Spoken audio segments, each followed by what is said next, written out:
Hello, welcome to E4K Reviews. Today we will be taking a look at the Redragon K585 gaming style keypad keyboard. I think unboxings are boring, so we will just take a quick look at what's inside the box. We have our keypad, we have our detachable wrist rest, which attaches with a magnet. We have a detachable USB-C cable. We have some key pullers, and we even get 4 extra keys. We have 4 extra keys, as you can see. They're mechanical blues. They're not as clicky as other blues that I have tried, which I kind of like. They're not as loud as the other blue keys are. So let's look at the pros of this keyboard first. I'm going to discuss it. Okay, there's lots of room for mouse movement. As you can see, the keyboard is small. All right, so you have a lot of space to move your mouse for gaming, especially for FPS and strategy games where you have to navigate huge maps and everything. I guess this would be very good. I don't play strategy games much. I'm more of an FPS player. But yes, there we go. Okay, so it has lots of room for mouse movement. The keys are nice. They're tactile and they feel very stable. The wrist rest, as mentioned before, is magnetically attached and it's quite a good size. It feels quite sturdy and it doesn't go anywhere. Like you can lift it up and it will not fall off unless you shake it a lot. So be careful about that. All right. The cable also, as I mentioned before, is detachable. Usually it's the cable that becomes faulty in these products earlier than the actual product, so you can replace the cable when required.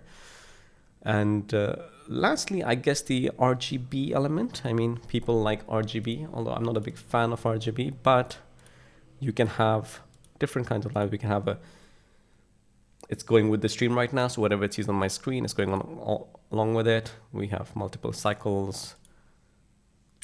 We have a pass through like that. We have a ripple effect and a multicolored for somebody who wants to, I don't know. Why who uses these things? Anyways, I just like to leave mine at a standard color and leave it on. All right.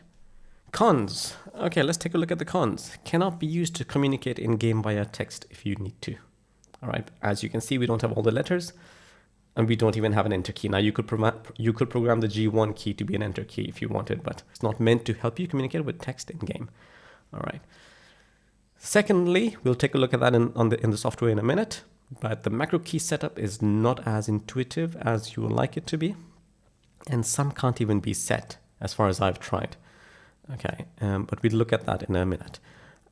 We look at that now. Okay, and some of the all right, lastly, some of the big keys, for example, the space, like I mentioned before, and the shift are not as stable as I would like them to be. They're a bit shaky, you know, so it might be an upset for some of you, but personally, I don't care. I've gotten used to it, so it's quite all right with me. All right, so let's take a look at the software, see how to set up the macro keys, because there is no manual that comes with this, and I can't even find a manual online that goes with it. Okay, so as we can see, you can just select a macro key and press apply. Make sure you press apply to set the macro key once you're done recording whatever it is you need to record. As you can see in profile 1, some of my buttons are highlighted orange. I cannot set those buttons for some reason. I don't know why. Also, you need to make sure that your light is deactivated while you're setting the macro keys. If your light is activated, it will not work.